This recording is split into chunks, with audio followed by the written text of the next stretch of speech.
Oh, the fan. Yeah, there's nothing I can do about it.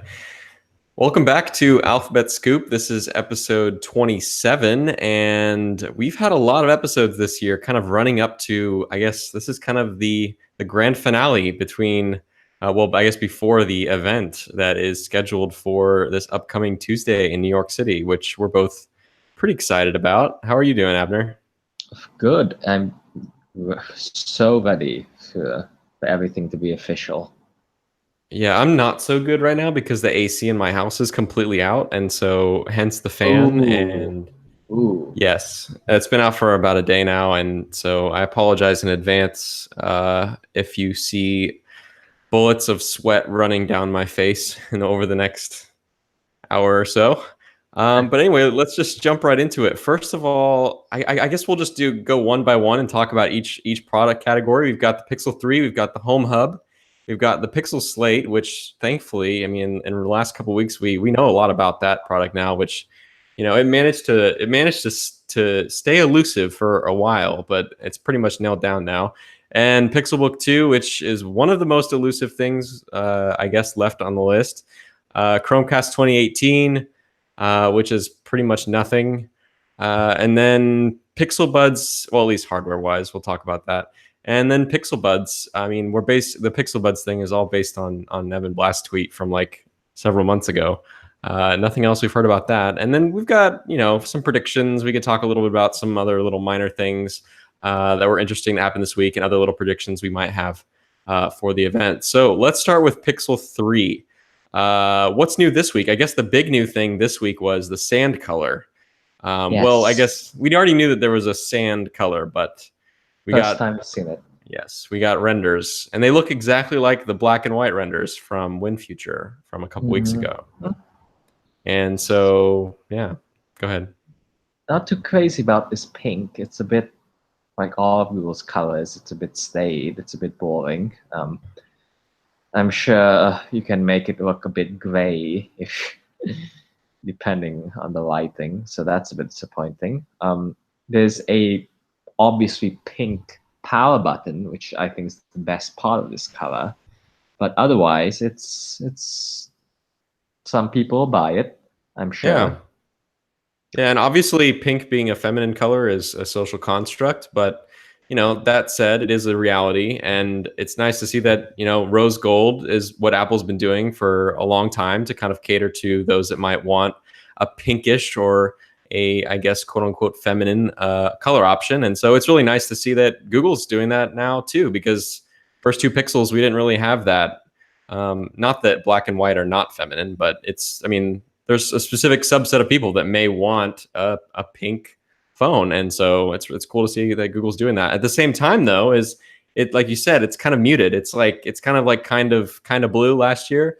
It's kind of Yeah. pink. It's kind of pink, and so I it's subtle enough that I mean I would use it. Oh, I I like would it. I would pick that one if the pink was brighter. If honestly the shade of pink was the same as the power button, I would use that phone. Yeah, It's because this year's black is whatever, and this yeah, year's white is just there's no panda touches to it, which is a bit disappointing. But yeah. oh well. It's What interesting I sorry, go ahead. There's no full mint phone. Like the original Japanese teaser made us believe that I the mint know. wasn't just going to be the power button color, but an actual variant, and we don't have that here. I know that's really unfortunate. I was hoping for that one, especially this past Monday when a Google Home Mini in Aqua showed up at my door, which I saw that thing and I was like, this is the exact same color that showed up on the Japanese teaser site. And so, I was hopeful that maybe this week we'd see the mint version leak. I was hoping that maybe there would be a mint XL and a sand pink regular Hmm. 3. So you get more variety. Last year was interesting. The colors didn't. There was no rhyme or reason to them. It seemed like they had the Panda 2XL, which by the way, that bright orange power button on the Panda is now back. Or is it the same color you think on the sand pink? Do you think it's the same Mm, color or slightly different? slightly different, but it's close. You're right. Yeah. It's a very close match. pretty similar. And yeah, so like last year there was the kind of blue and then black and white for the small pixel, and then panda and then black for the XL. But this year, according to what's leaked so far, if we're not, if we've written off mint on the Japanese teaser site, we pretty much have white, black, and pink for both phones. Um, so yeah, I don't know. I'm glad that we have something that's not white and black. Yeah. I think so, what matters more is the finish, because I've talked about this before on last year's black Pixel 2s. That plasticky feel is totally different from what's on the Panda, and I think it's less premium. I prefer something more glossy, and I guess we're all going to see what Google's doing with this plastic back, so to speak. Yeah, I'm still not convinced that it's plastic. I mean, I think that it's glass, obviously. I mean, you can see the glass all the way around the edge. And so yeah, when you say plastic back, are you talking about like the covering? Yeah. Or the edges? Or yeah. I 100% believe the edges are made of glass, but I don't know what Google's doing with the main... Like the rail around the edge? That's definitely glass. But in terms of like the main body, the primary thing you're interacting with. Well, considering these phones are probably $850, you would hope that they're not plastic. Yeah. I don't know. Maybe they are. We saw this unapologetically plastic. Yes. I thought they'd be cheaper. I honestly thought they were going to be cheaper. That was like Google's ace in the hole. Yeah. So today we didn't really write about this because it's a little too dubious for us. But a retailer, supposedly Canadian, someone posted on Reddit. They work at a retailer, and a price showed up for the Pixel 3 and 3 XL. In the system, they were named blue for blue line and cross for crosshatch. So obviously they're trying to hide it a little bit. But the Canadian version was like 110 Canadian dollars more expensive than last year of the XL, which translates to potentially a $50 jump in USD, potentially. I mean, that's so like a little bit of it can be accounted for currency fluctuation. And Canadian pricing always seems more expensive, always. Yeah, it's always more expensive, obviously, but it's also the Canadian dollar is worth a little bit less than it was at this time last year, and so that Canadian price tag is going to be just inflated just a little bit. But if we were to guess, first of all, we're making the huge jump that this leaked retailer or whatever thing is true. If it is true and that Canadian price is true, and then we have to extrapolate to what that means for US prices, which is not usually a good idea to try and do. But if we were to do, it looks like to me a $50 price jump on the XL and probably a $50 price jump on the 3. Which that's going to be tough if that happens. I think the prices last year were already a little bit on the high end for what people can pallet for these phones. What do you think? Do you think the bigger screen is what justifies the extra cost? You're all around, you're getting a slightly bigger screen. And as we've seen with Apple's model, people will stomach the screen size is a tangible difference they can stomach and justify and rationalize in their purchases. So that's for sure one physical thing to explain why it's more expensive. If it is more expensive, we don't know. It could be cheaper for all we know. But I don't know. I think I was actually thinking about this earlier because Ben Schoen made a comment in the room about how he thinks the Note 9 is the only Android phone worth more than $900. And I was thinking about how what that means in the context of Google. And I think in Google's case, and kind of a similar case with Apple, is that they're not necessarily pricing these phones. You can say that about the Note 9 because it just has everything. It has everything, has all the top line specs. You can look at spec by spec and say, okay, the cost of parts here is probably high enough that you can justify over $900. But in the case of the iPhone or in the case of the Pixel phones, it's different because I think what they're doing is more pricing them based on what the value of the device is as a whole, and that includes more than just hardware. I think they're selling an ecosystem. They're selling software. They're selling Google's AI stuff, and so I think that that's part of how Google kind of justifies their inflated prices. If you were just look at if the Pixel 3 were made by any other OEM, it would be half the price. I Yeah, think maybe not half the price, but it would be not yeah, nearly. So they're selling the brand. I mean, the brand is another big part. I mean, like, Google is such a the brand, that the software. Customer service, like there's so many layers to this, yeah. that they're trying to pitch like this is a phone for your lifestyle, and this is a good idea, it's an overall good purchase. Google's not exactly pushing the specs as much, I don't think. And the tangible difference is the 2 years of unlimited Google Photos upload. Like you can't put a cost on that technically because it's unlimited for 2 years. Yeah, that's true. That's a lot. That's another thing. That's like, that's a value add that you don't see necessarily on the spec sheet. Yeah. So what else happened this week? Google teased Active Edge is coming back on Pixel 3, which is not surprising. I think we already knew that. Yeah. So squeezable sides. It's interesting to me that the Japan teaser talked about that this week, because it's one of those things that's very unique to the Pixel, and I think they might have been surprised last year at the reception.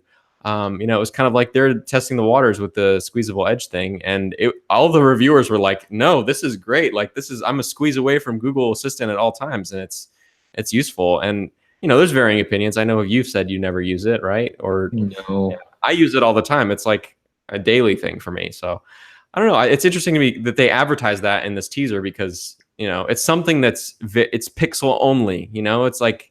Yeah, and because Only HTC, we can't really do anything because they're kind of dead. So yeah. it's Google's now. Yes, exactly. It's a very good point.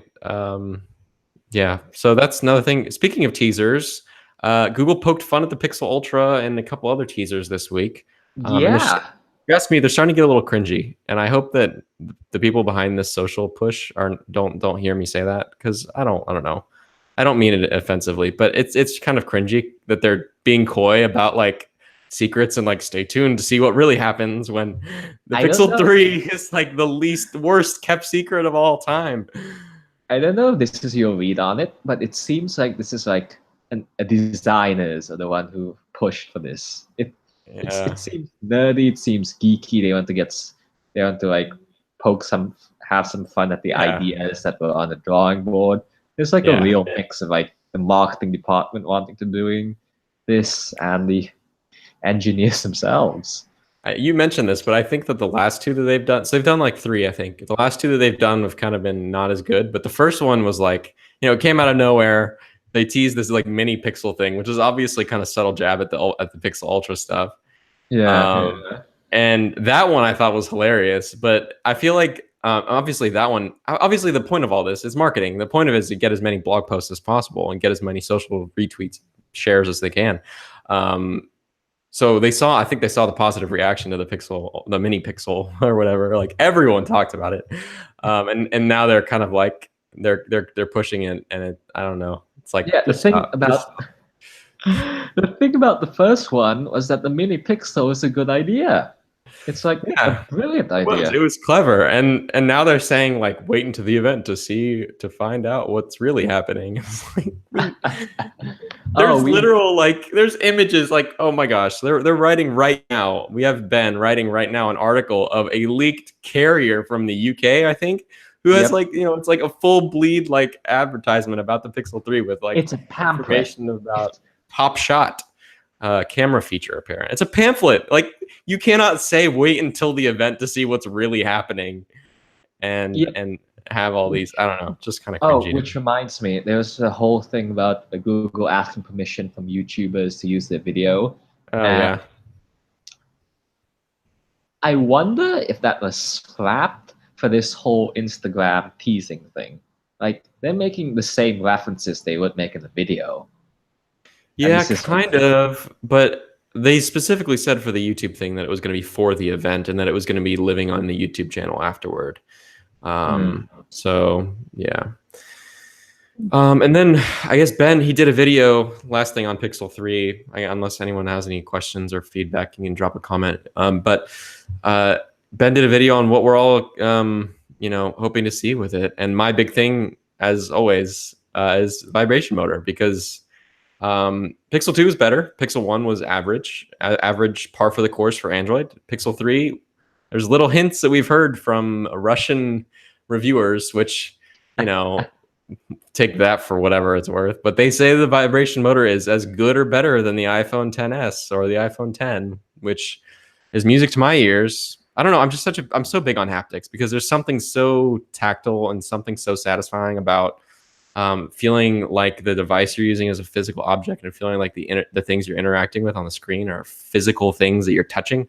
I don't know. It adds a whole other layer to using the device that is just completely missing on Android.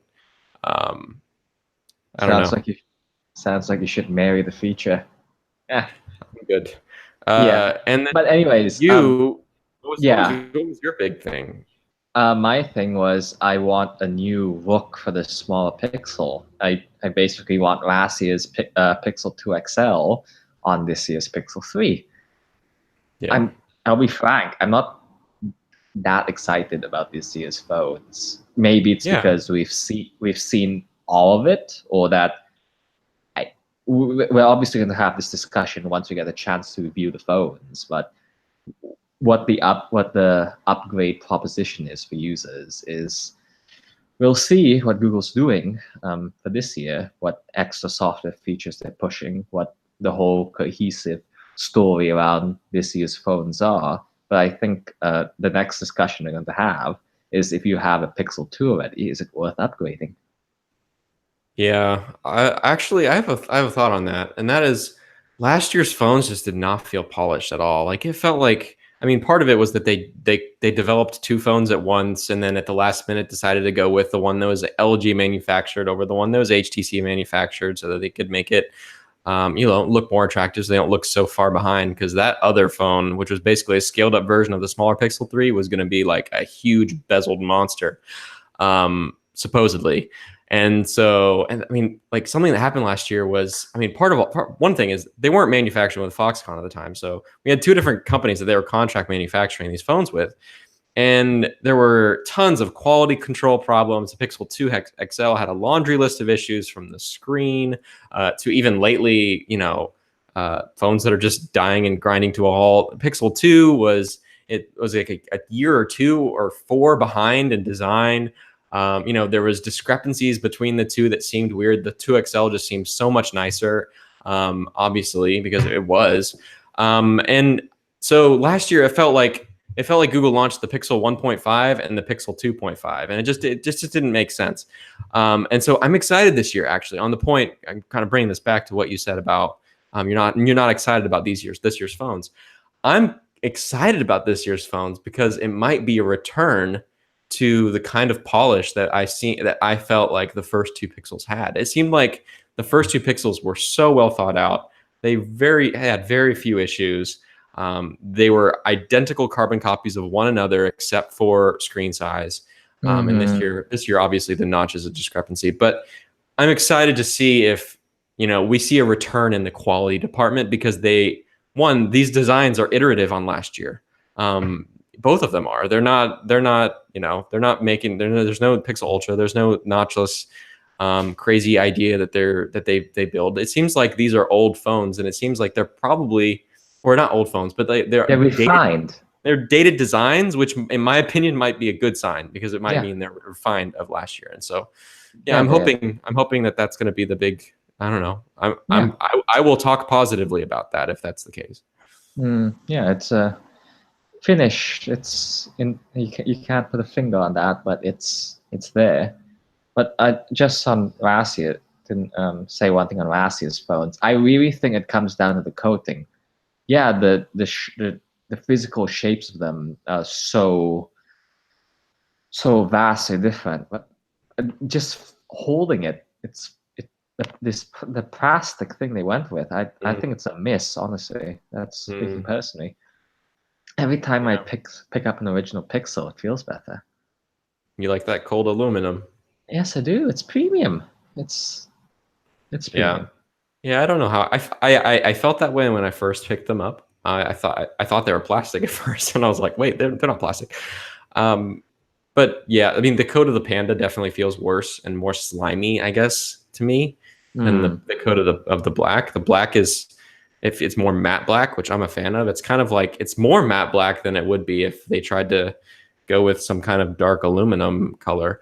Definitely. So I like that about it, but yeah, I agree. I don't know if on the feel department, it's obviously not up to par with the iPhone 10 or 10s in the Mm, premium feel. Stainless steel is a whole other ballgame. Um, in my opinion. And so, yeah, I don't know. We'll see. I think it looks like they're going to be more plasticky, if anything, than last year. Um, yeah. which I don't know. We'll see. We'll We'll see see. when we get our hands on them Oh, next week. definitely. Yeah. So, You want to move on to pick the home hub?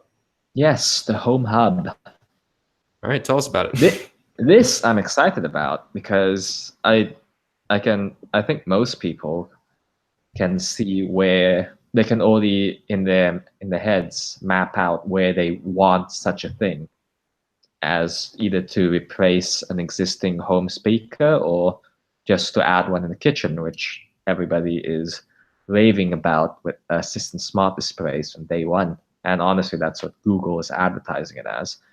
So yeah, we didn't learn anything new about the Home Hub this week, but just to recap, it's a 7-inch screen. It's a 7-inch touch screen connected to this base, this fabric base that looks a lot like a register, an iPad register, but it looks homey, which is I think an important part of Google's Google Home design, which is something that they've been very good at creating a consistent feel look compared to the Pixels. But other than that, it's a smart display. There's really, like all other Assistant Smart speakers, there's no real room for customization. It's all the same software experience for the better, I might add. And I think what Google is going with is this compact size. 7 inches is the smallest screen size. This oval base looks very compact. And the price point, if it's reflective of the size, if this rumored $149 price point we've been hearing about is true, it's going to be the cheapest one yet. And as we know with the Home Mini, cheap sells very well. Yeah, and I don't know, I think it's probably going to just completely, I don't know, it'll be interesting to see to me what happens with the regular Google Home because the Google Home is priced at 130 or 129 currently. Yes. And if the Home Hub is 149, it seems like, I don't know, it seems weird that they both kind of exist right there in that same pricing category. So is the Google Home the standard Google Home, is it going away? Is it going to be, is the lineup going to be Home Mini, Home Hub, and Home Max? Or are we going to see a price drop for the regular Home? I don't know. It's just interesting to me to see what's going to happen there. I think if I were to guess, I would guess that the Home is going to drop to $99. Yeah, that sounds And right. maybe even the Home Mini will drop to 35, and Ooh. like the Chromecast level price. That would be interesting, but maybe not. Who knows? Yeah, It's already priced pretty low. competitively. That's They another want, interesting thing is that these three homes, so like Home Mini, and Home Hub, are priced like they want to get as many of them in homes as possible. Whereas yeah, the Home Max is $399, which is like, we don't care if you buy this. It's kind of a hobby, and we want to make sure we don't lose money on it as little as possible. Like they know that only the hardcore enthusiasts are going to buy that Home Hub or the Home Max. And then like the Pixel phones, like they're not priced like they want one in everyone's pocket. They're priced like we want to be considered premium. We want to be considered up there with the iPhone. I don't know. That's just interesting to me to see like these three homes are just like, it's like they know that they have to undercut Amazon or else they're just going to lose. and honestly, this is at the end of the day, this is a Chromecast with a speaker, which has like questionable quality in the grand scheme of things. So Yeah, like indeed. this is presumably very cheap hardware to manufacture, which is good for everybody. Yeah, yeah. I'm excited to see the Home Hub in person. The lack of a camera is kind of disappointing to me, but maybe that's not. Maybe they've decided that that's maybe not a huge primary selling point of the smart displays in general. On the flip side for that, I speculated that it could be a privacy thing. Like Yeah. they they want these everywhere, and maybe putting a camera, even if it can be physically covered, is still questionable for Google's branding. So by just getting that question out of the way, you're just this is just a smart speaker with a Yeah. display, nothing creepy going on. Although I don't know if that argument holds water anymore because, it wasn't that long ago that we said, I mean, I said, and I thought publicly, I'm pretty sure I said this on Twitter, actually. I don't think that Google um, is ever going to reabsorb Nest. Or I thought like Nest being outside of Google was like a strategic thing. Like Oh, we they want to give up on that. make sure that smart home stuff and smart home cameras and surveillance and security stuff is all outside of Google to prevent that association between Google brand and Google being creepy and having cameras in your house. But they've completely reversed course on that. Like Yeah. they're completely like, yeah, like Nest is in Google. Like Nest got a shout out at last year's Made by Google event before Nest was back in Google. So I don't know. We might see some Nest stuff at this Made by Google event. Maybe not new products, but we might see software stuff, integration, some kind of new smart home stuff. Maybe we might probably see like how Nest can integrate with Google Home Hub, for instance. I wouldn't be surprised on that on that regard. So yeah, it just seems weird. What I'm saying is, it seems weird to say, you know, the Home Hub doesn't have a camera because of privacy, and then at the same slideshow they're showing Nest products with it, which are literally like HD 1080p cameras that are supposed to be in every room of your house. So every room of your house. Well, I have 2 of them, so they're in half of the rooms of my house. Fair. Okay. Okay, that's fair. Yeah. Anyways, yeah, that's Home Hub. Anything else on that before we? Again, the screens, the white bezel. Yeah, I just want to get to Pixel Slate because that's what I'm most excited about. I'm definitely most excited about Pixel Slate, and I'll actually head to the comment or the chat on YouTube right now to answer a question before we dive into our predictions. Vines, I'm hoping that you're still watching because we've lost 10 viewers in the last 5 minutes ever since we stopped talking about the Pixel. Vines asks, do you believe the Pixel Slate will replace the Pixel Book? And that's an interesting question. I think there's evidence that that both is happening, not either or. So I think that there's strong evidence to suggest that Atlas, a code name that's been popping up in the Chromium source, is a follow-up to the original Pixel Book, whether that launches next Tuesday or whether it launches next Tuesday plus 1 year, which is pretty much the only other window for Google hardware, at least based on the last few years.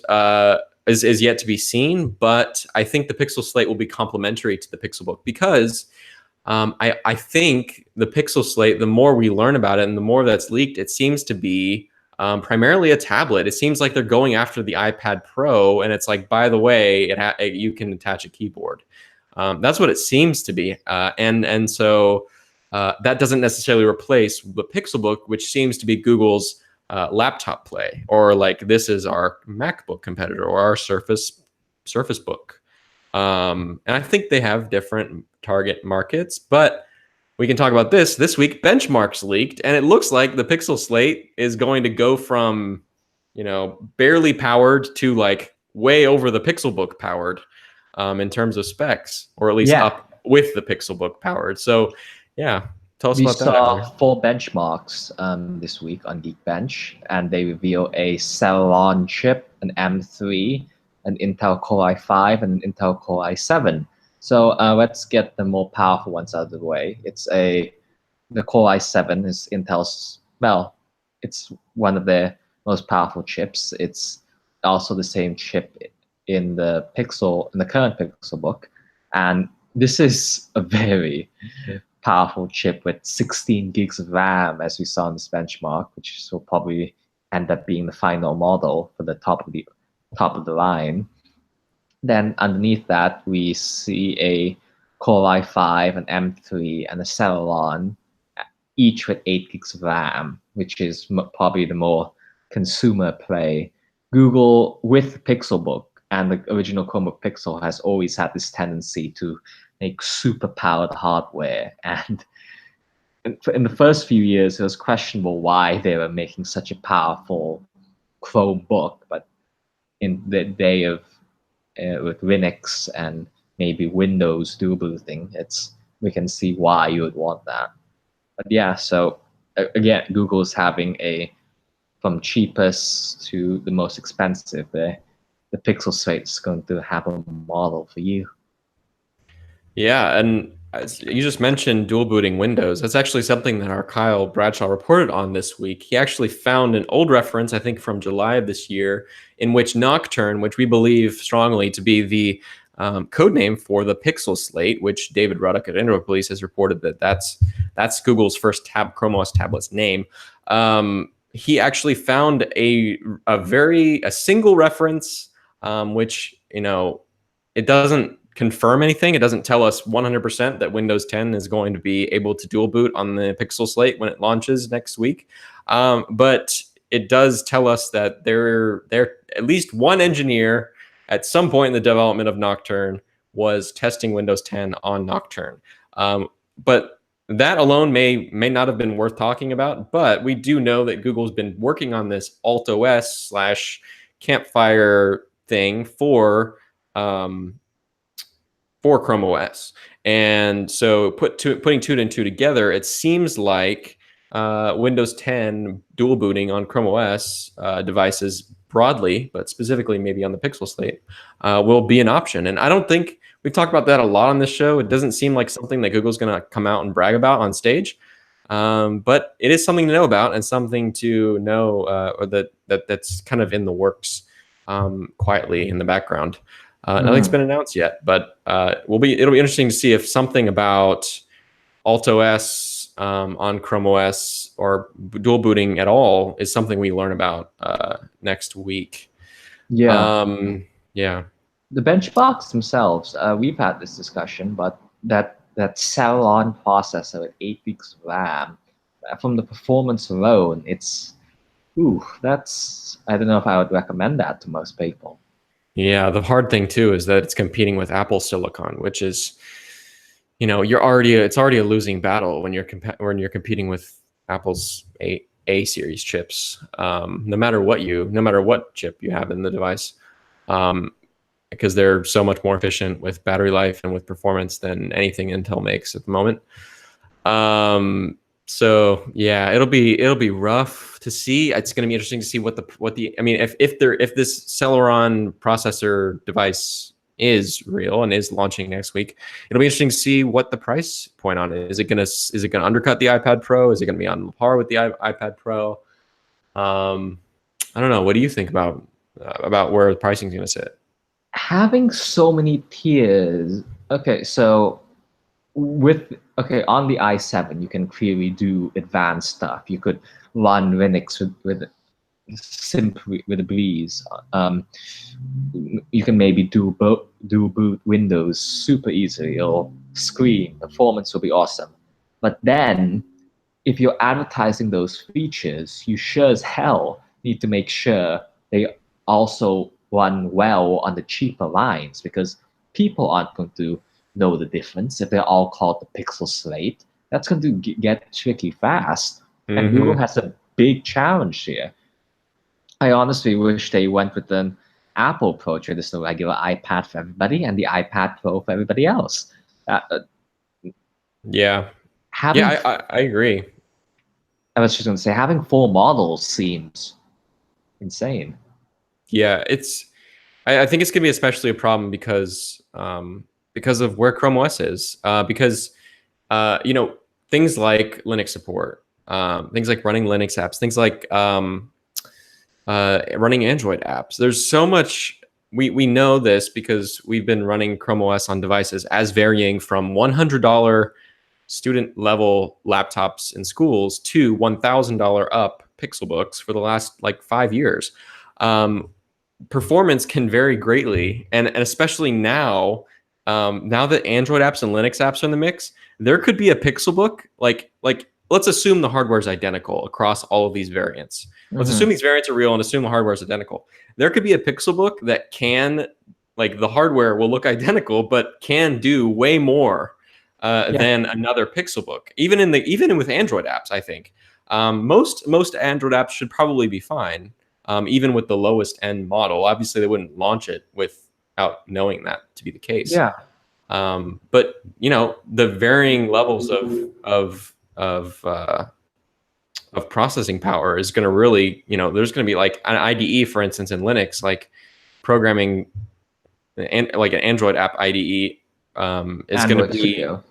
Android Studio that's a good specific example, is going to be probably a lot more sluggish and impossible to use on the lowest end Celeron versus the highest end Intel i7. It's like they're completely different products, but we're assuming that they're going to be in the same body. Yeah, and again, it's going to be interesting to see whether this is a content consumption device or a full-on productivity device. Like, the advertising is probably going to show both, but at the same time, the specs themselves betray what you can do with one and what you can do when you can use one set of regular checking email features and the other one for like editing a video or who knows what. So they have a hard task going forward, and I hope they touch on that in the keynote. Yeah, one thing that's interesting to me is when you see this happen. So, like, we're obviously assuming that the 4 variants we've seen in the benchmarks are representative of 4 different variants of the Pixel Slate. But like, when this happens, it seems to me like the company that's doing it just doesn't know what the market wants. It's like, say these all vary in price from $400 to $1,200. If that's the case, it's like, and they're all the same product physically speaking. It's like they're just throwing it all on the market to see like which one gets bought most. so like they can have an idea of what to do for next year. I don't know, like that's kind of how it comes across to me, as like it's like they don't really know what this is for, and so they're just going to put a bunch of options out there and just see what sticks. Yeah, and like with the current Pixelbook and all the highest end Chromebook Pixels that Google's ever released, I would never recommend to like an average user to buy the top of the line one. I think it's like the Pixelbook with 16 gigs of RAM and an i7 is like $1,600 or something. I don't know if I would even recommend that to a developer that just wants to get started. So again, like as you were saying, this is a challenge. Yeah. Especially if they look the same. Who knows? Maybe they'll do something different. Enough dogging on the Pixel Slate and how nonsensical the variants seem, though. We can move on to talking about how this is the return of Android tablets, but not in the way you might expect. Like, these are Android. I mean, like, it's awesome to me. Like, we've been however many years since the Pixel C, 4 years? I can't remember. Pixel C and the Nexus 9. The Nexus 9 is a whole other story. Sidebar on that. Droid Life pointed out that the Nexus 9 also had a sand color, which is hilarious in the context of the Pixel 3 XL also being sand. But they're very different. The sand Nexus 9 actually looked like sand. But I don't know if you saw that. Did you see that, Abner? You're not nodding your head. Yeah, I did see it. Okay, cool. It's sand in the most traditional sense of like the beach versus this pink thing that Google's going for this time around. Right. But anyway, back on Android apps on Pixel Slate, the big benefit, and it's interesting to me to think about this. So like the way Apple approached optimizing iOS apps and getting developers to make really good apps for big screens was to make the iPad a really well-selling device. And obviously they marketed it well. It's obviously not doing as well as it did earlier on. But there's the infrastructure is there, and it was like they really set developers up really well to make really good big screened apps. Google flopped at that because Android tablets never took off to nearly the same degree that the iPad did. And so, it's like a positive or negative feedback loop, I guess you could say, of like, no one's buying Android tablets. Why would I build an app for an Android tablet? And it's interesting to me to see that the Pixel Slate subverts that problem in an interesting way, because now Android apps don't have to be optimized for big screens because you can just use them windowed. Yes, the best way to use them. Right. It's really smart, and it's Yeah. it makes sense too, because it saves developers legwork, and users are already used to using the smartphone versions of those apps, and so everything's familiar, and you're just using the same app on a big screen. And I think this is going to be a big deal in general, because we have what's the project on Mac OS called? Marzipan. Marzipan. And Marzipan bringing iOS apps to the desktop in a similar windowed fashion, whereas on the Microsoft side of things, they just announced this week that Android apps are going to be usable in windowed form on Windows PCs. So that's, I don't know, it's crazy, and it's Google's doing it, and they're entering the fray, and they're going to compete directly because it would make sense for them to, because they're the ones that have the Play Store.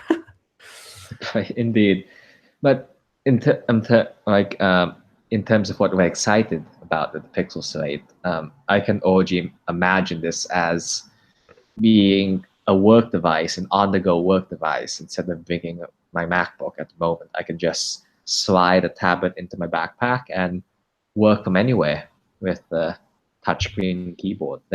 I'm very excited about this offering the entire package for me.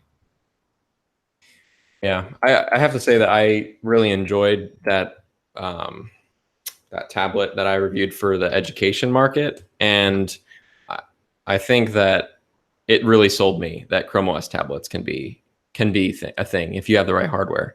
I don't know. Yeah, because using a Pixel Book convertible at the moment, it's different. You have the clutter of a full keyboard.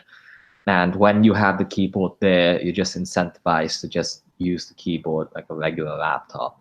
And I think that the pure tablet form factor will be something very exciting and drastically different for most existing Chrome OS users.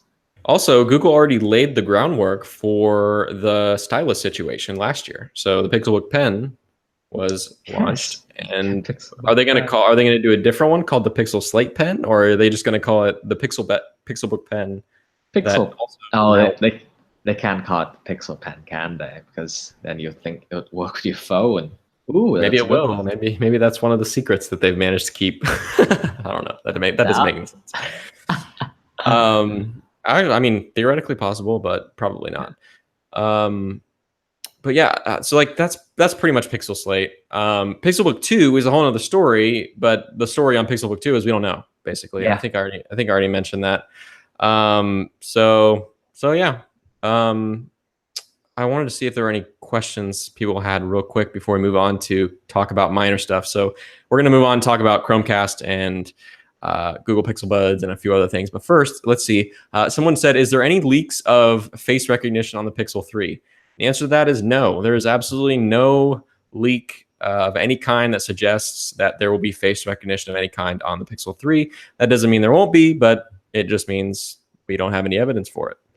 Someone said, what about carriers for the Pixel 3? Bloomberg reported earlier this year that Verizon will once again be the exclusive carrier in terms of stores where you can buy it. In terms of carriers where you can use it, you pretty much can use it anywhere. Just like the last couple of years. Let's see.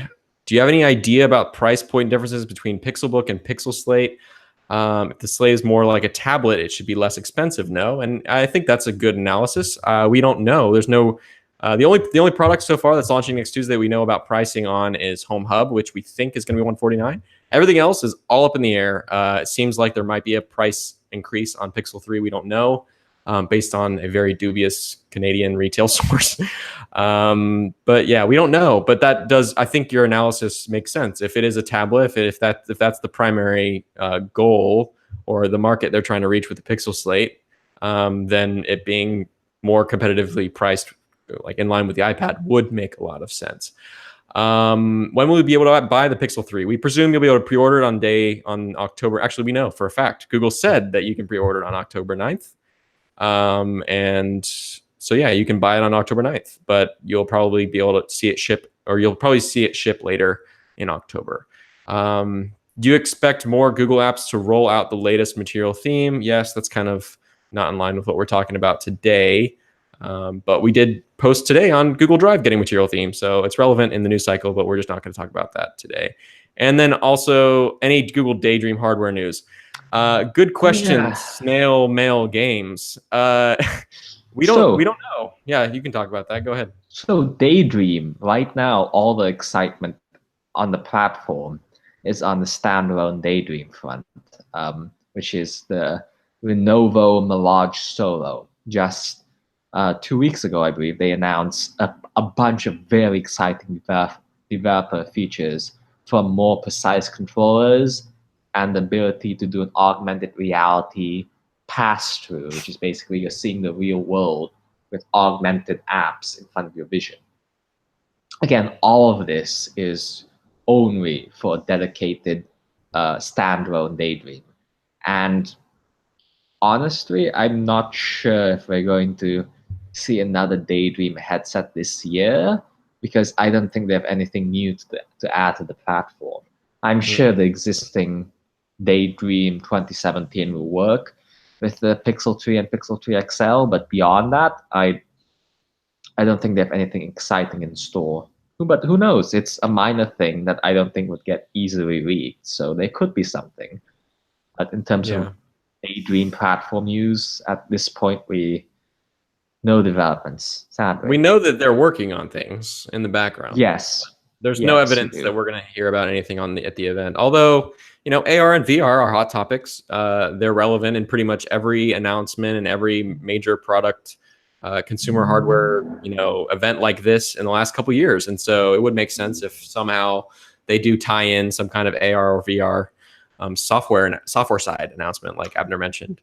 I do expect that in terms of augmented reality, I do see Google talking about that with Google Lens.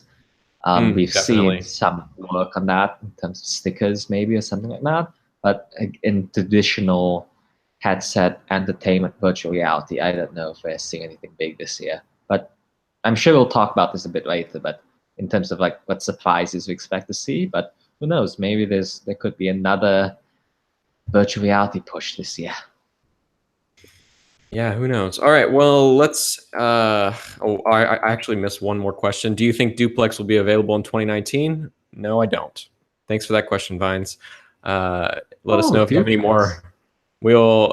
Yeah, that was a hot topic about 4 months ago, but Yeah. I think it's pretty much been forgotten at this point. But yeah, let us know if you have any more questions. We'll try to do a little bit of a rundown on some more at the end of the show. But before we do that, let's talk about Chromecast and Pixel Buds. Yes. So Chromecast was leaked this week. Tell us about it. So it's what we know from the FCC is that there's improved Wi-Fi and the addition of Bluetooth. This week we saw packaging in Best Buy. Best Buy started selling them to some users, and in terms of the hardware, it still uses micro USB to charge. It looks basically the same. It's still 1080p, but it's presumably 35. It is $35. We know that from Best Buy. They're selling it at the same price.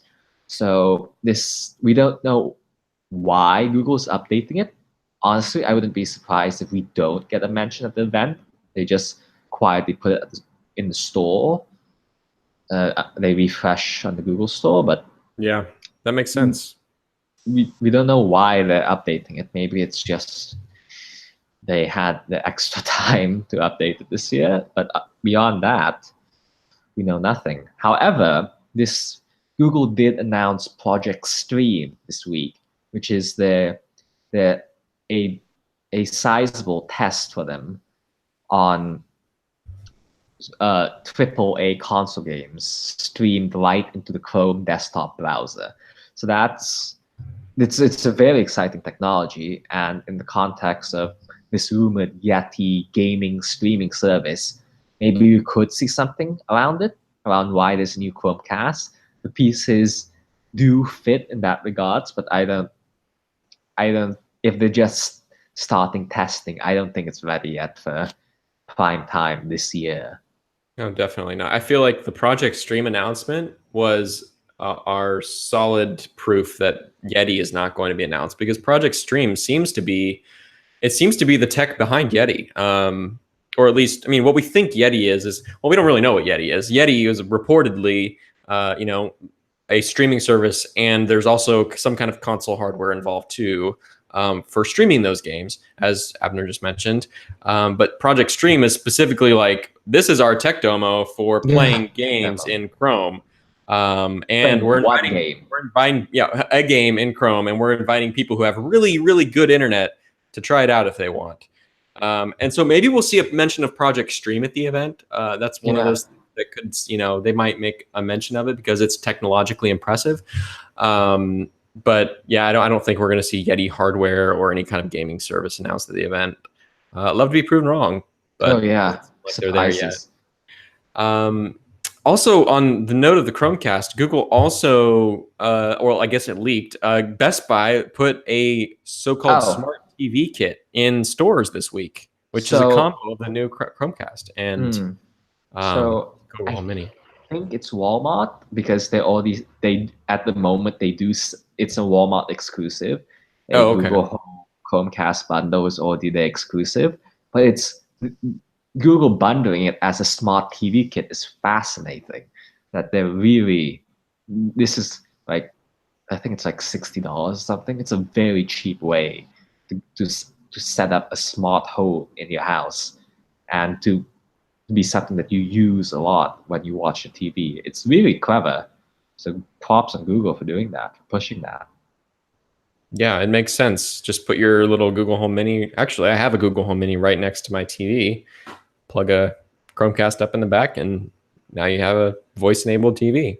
It makes sense in a way, but also most people already have voice-activated or voice-activatable TVs as a, like Android TV is extremely popular, and so it may not be that it may not be that much of a, I guess, feature ad for most people. Yeah, that's fair. Unless you're just using, if you're using like a Vizio flat screen from like 2011 still, then this is the perfect product for you.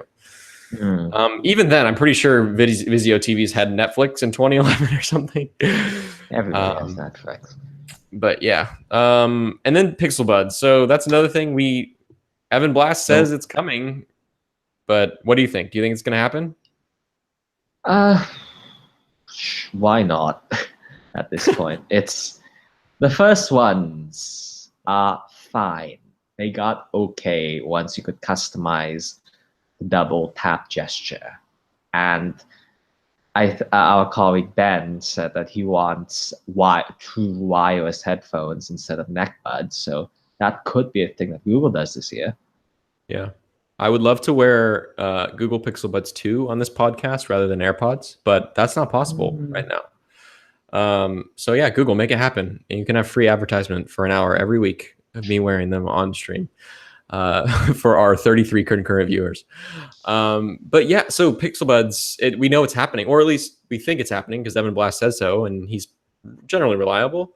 But there's one more thing that Evan Blast also said is happening, which is absolutely not happening. And what is that, Abner? The Pixel Watch, sadly.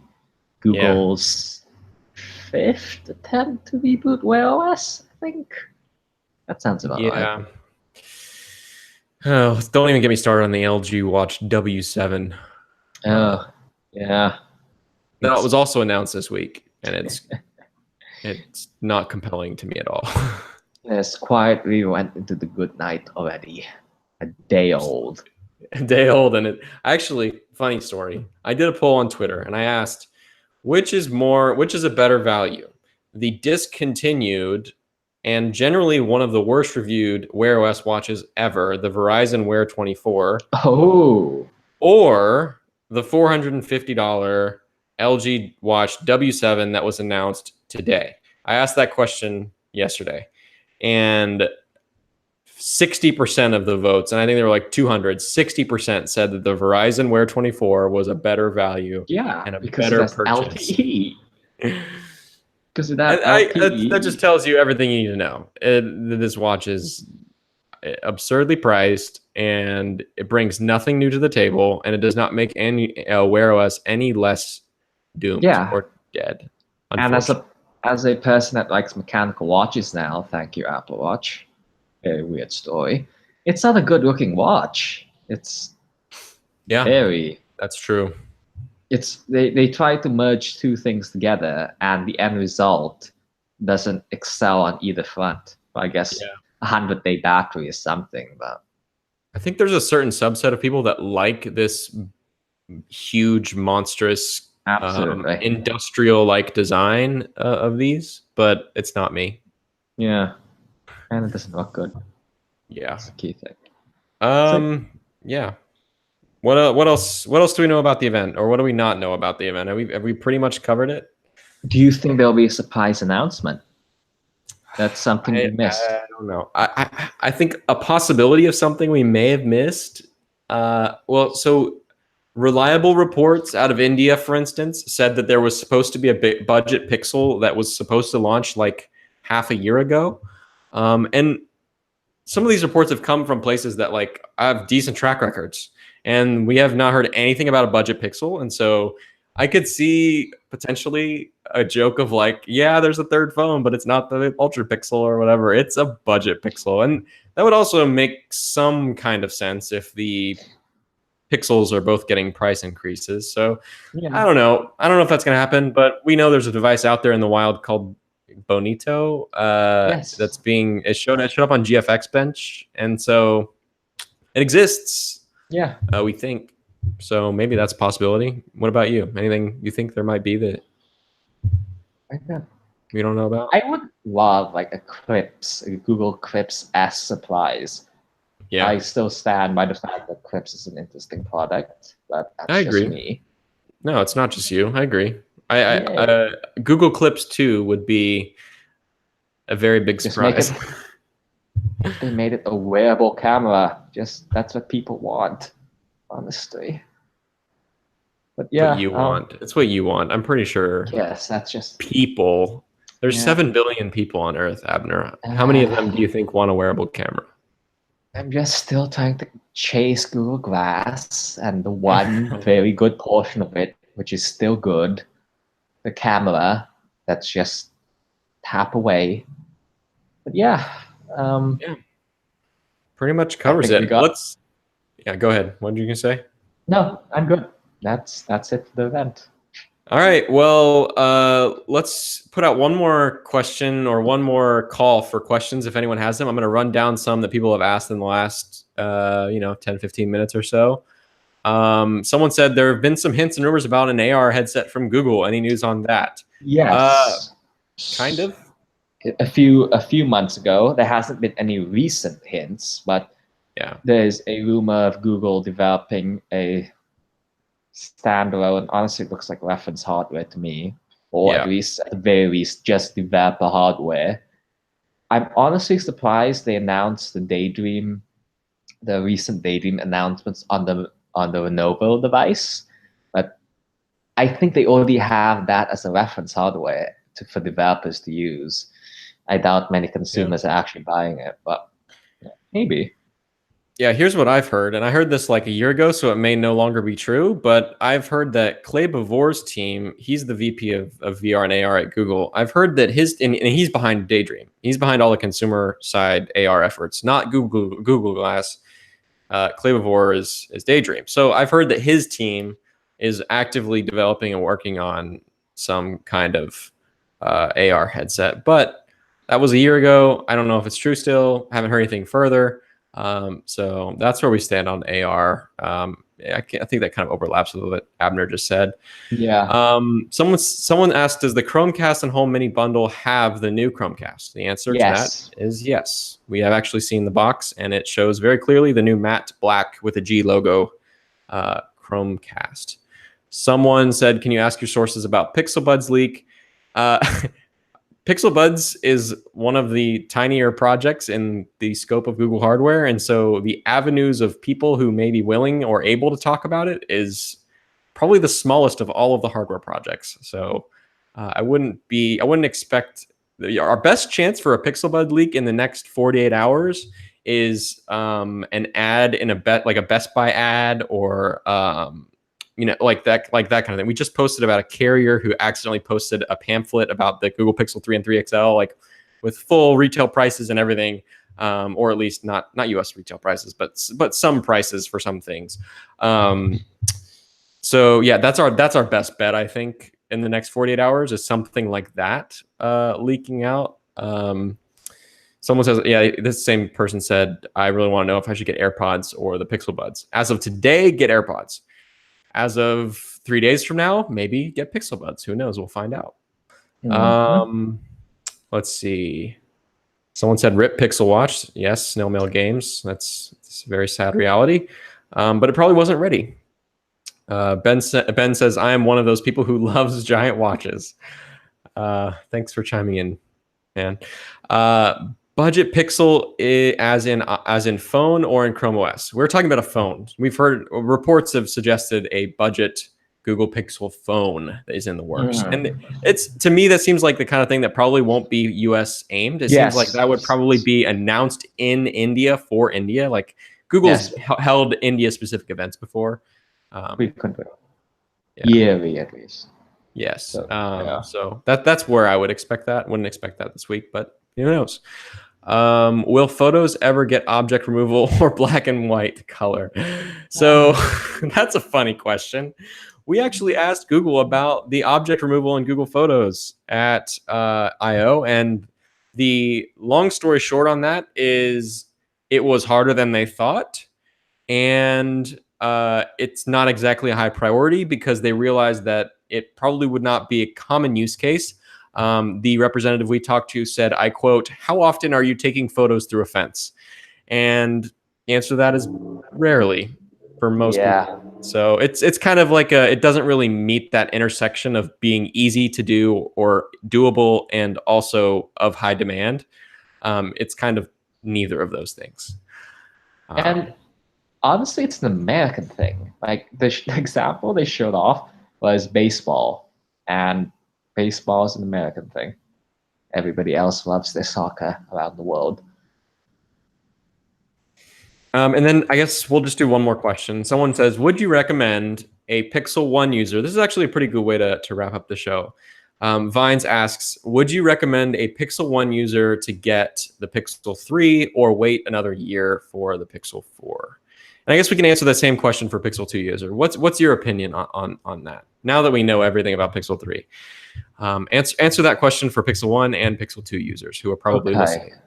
The Pixel 1 users, it's worth an upgrade. The camera, the Pixel 2 was a very big camera jump, and the Pixel 3 is only going to get better.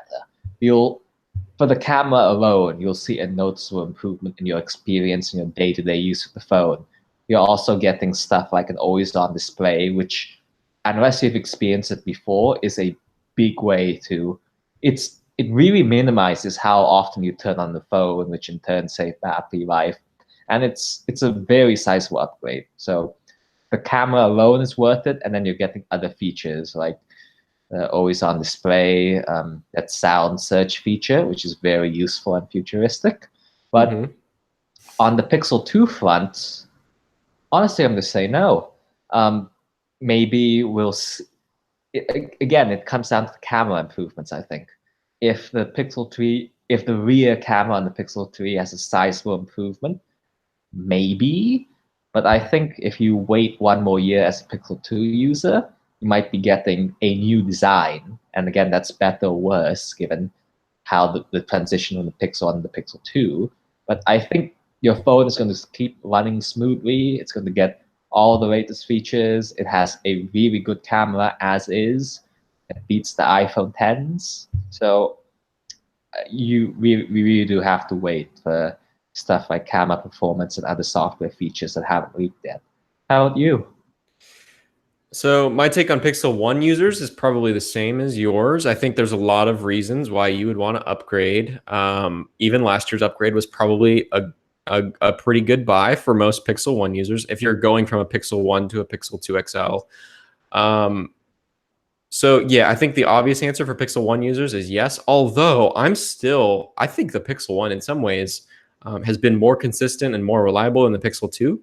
And that's why, I mean, I strongly recommend anyone who has like a family member who wants a phone under $200 or $300, a used or a refurbished Pixel 1 is like a great option because they won't care if they get updates for the next 2 years because Pixel 1's about to reach end of life.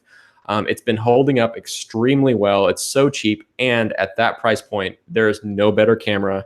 And the camera is what most people care about, like you said. So yeah, that's just a sidebar. That's my answer on Pixel 1.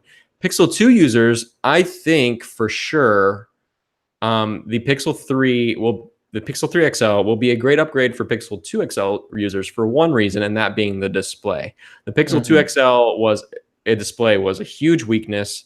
I switch back and forth between my iPhone 10 and my Pixel 2 XL as my daily, or as the more often used of my dailies, because I carry both of them pretty much all the time. And the main reason I kind of get annoyed with the Pixel 2 XL is, I'm sorry to harp on this, but the freaking blue shift. It still annoys me to this day. And we've seen that there's variance in manufacturing quality with Pixel 2 XL displays, and some have been fine, but mine is not fine. Hasn't been fine since day one. Well, I haven't had any of the performance issues. It does just seem, I don't know how to put it. It just seems a little bit less reliable in some ways. I have a lot of weird like app glitches and just random little things that most people probably wouldn't care about, but things I never noticed with the original Pixel. So that kind of ties back to my comment on Pixel 3 and 3 XL potentially being a refinement of last year and maybe a return to the stability and quality of the original two Pixels. And if it is the case, then my answer for Pixel 2 owners is yes. So yeah, that pretty much wraps up the show. Any final thoughts from you before I end? Nope. I'm just very excited for Tuesday, for everything else. Yeah. To be official. Yeah, we'll both be on the ground in New York City as of Sunday night. Our Damien, who you may know from this YouTube channel that you're watching right now, please subscribe. He's putting out tons of content. He just came on full time. He's putting out like 4 or 5 videos a week, and all primarily Google focused. Actually, just today, he put out a great video that does an awesome like overview roundup of everything we know about all of the Google hardware announcements next Tuesday in 6 minutes. So you should definitely check that out, share it, give it a thumbs up. It's a really good brief overview. And yeah, we are really excited for next week. But wow, okay, that is loud. All right. Well, anyways, we will see you next week. We're probably going to have on Alphabet Scoop Note. We're probably going to have one more show. Hopefully, we're hoping that we can do a quick live stream for an hour after the event on Tuesday before we both fly out. But yeah, either way, you'll see another show from us next week talking about everything Google announced. Thanks everyone for tuning in. Thank you for your questions. Everyone who left questions, we really enjoyed interacting with everyone. We hope to do that more in the coming weeks. So come back next week. Come back in the coming weeks, and let's chat and let's talk about Alphabet, talk about Google. Until next week, you can tune into this Alphabet Scoop podcast here every week. As I mentioned, we record this podcast every Friday live on YouTube and publish every Saturday morning on all your favorite podcasting platforms, such as iTunes and Apple Podcasts, Pocket Casts, Google Podcasts, my personal favorite, Google Play, and you can also listen directly over at 95google.com. Thanks for tuning in, as always. And as always, thanks to Abner for joining me. We're really excited for next week. Bye. Bye, everyone.